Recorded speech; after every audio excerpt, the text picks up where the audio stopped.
We strongly believe every worker deserves fair wages for their work. So I'm here today to announce that we are updating this law and giving workers across the nation a raise. That's right. In a nod to labor unions, the Biden administration is looking to improve pay standards on federal construction projects. And this is really good news because if you take a look at the policies that the Biden administration managed to pass, of course, through Congress, these infrastructure projects, chips manufacturing plants, a lot of that federal money right now is flowing to a specific part of the country where there are issues with the lack of organized and unionized labor. And so what the Biden administration is trying to do here is mitigate the impact of that. And I'll tell you how they're gonna do it. So the measure aims to restore the old definition of the prevailing wage, which was actually scrapped by the Reagan administration in the 1980s. So what the Biden administration is trying to do is revive it. What does that mean? Under the new rule, employers would be required to pay construction workers the equivalent of wages made by at least 30% of workers in a given trade and locality. The new rule, which updates the 1931 Davis-Bacon Act, is intended to ensure that labor unions are at the forefront of the projects resulting from the federal spending blitz. So what is the federal spending blitz?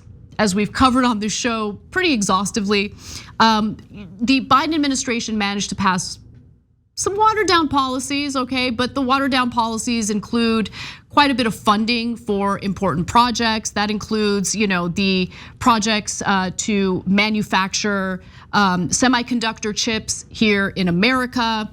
Also, the infrastructure bill, which allocated quite a bit of money toward infrastructure projects in the country. And then finally, there's the efforts to invest more in clean energy.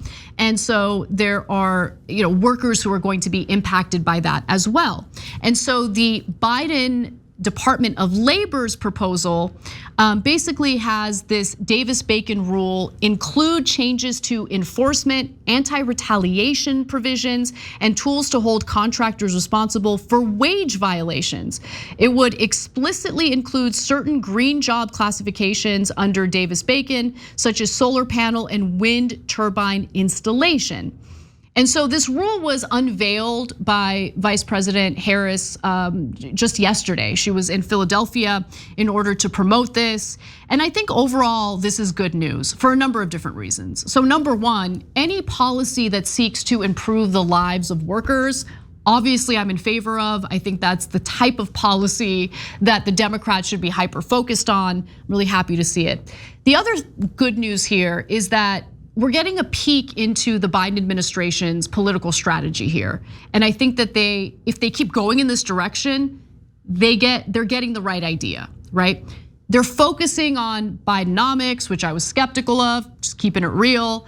But the point here is they're focusing on improving material conditions for American workers.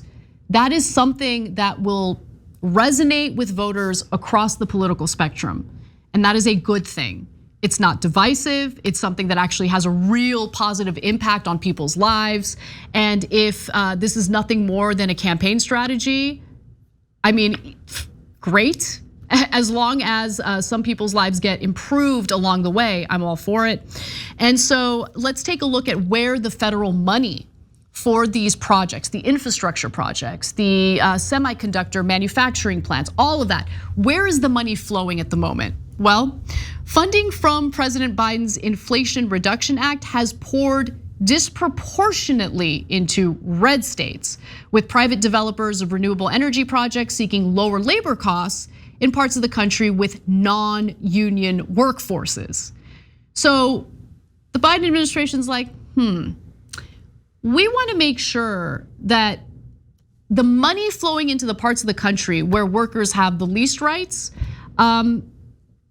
basically we improve the rights of the workers, right? We mitigate the impact of, the anti-labor, anti-union policies in these states. And so they're doing it through this federal policy obviously unilaterally, right? Like this is an executive action. So what is likely to happen? Well, according to Dean Baker, who's an economist at the Center for Economic and Policy Research, it's a left-leaning think tank. He says this: a lot of plants have gone to the South, to non-union states where very few workers are organized. And Biden is trying to do what he can to make sure as many jobs as possible are unionized. Biden is trying to do everything within his executive power to make sure the jobs created by all these bills are good paying jobs. That is a noble goal. I am 1,000% behind Biden on that. And look, while we're super critical of Biden when he deserves it, we also give him credit where credit is due. And in this case, credit where credit is due. And what is the Biden administration, what the Biden administration is doing here is really important.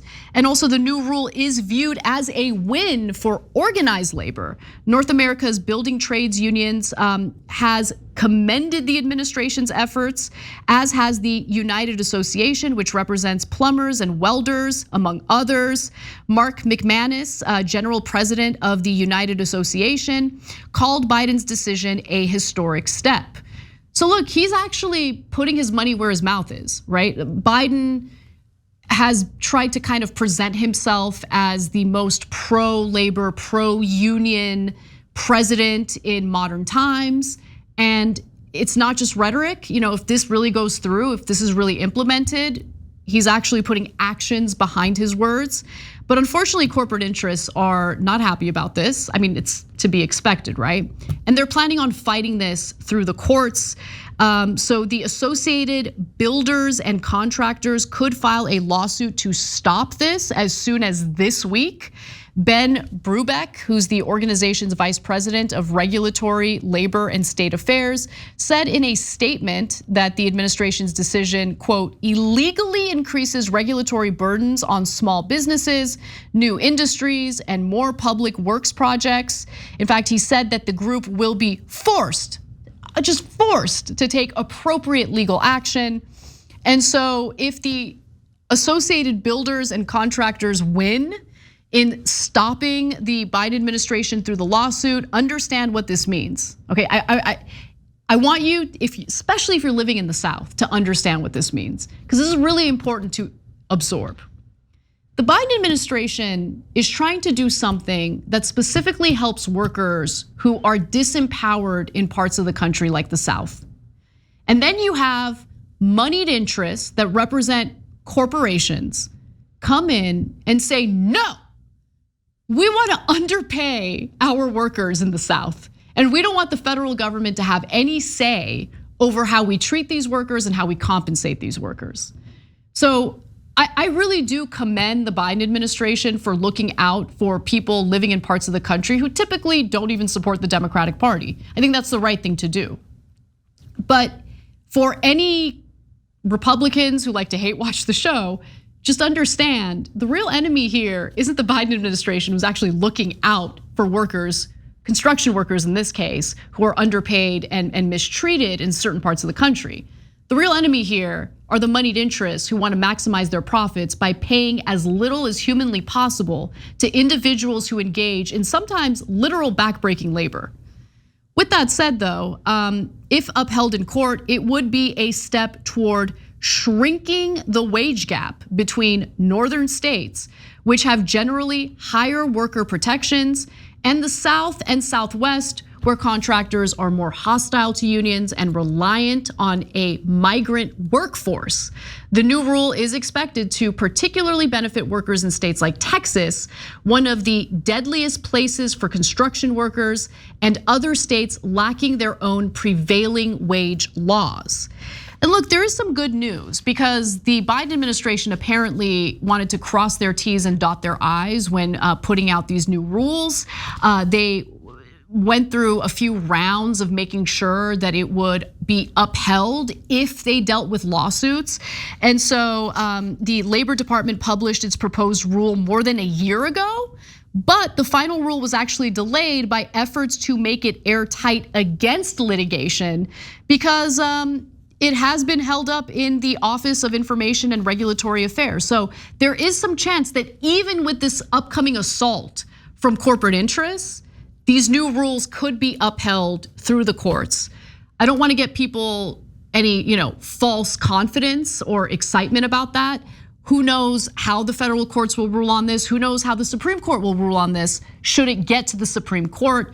We know that many of those Supreme Court justices were promoted by the Federalist Society because of their pro-corporate, anti-worker ideology. But they have passed down some rulings that surprised me. So who knows? We'll see how this all plays out. But overall, this is good news coming from the Biden administration, coming out of the Biden administration.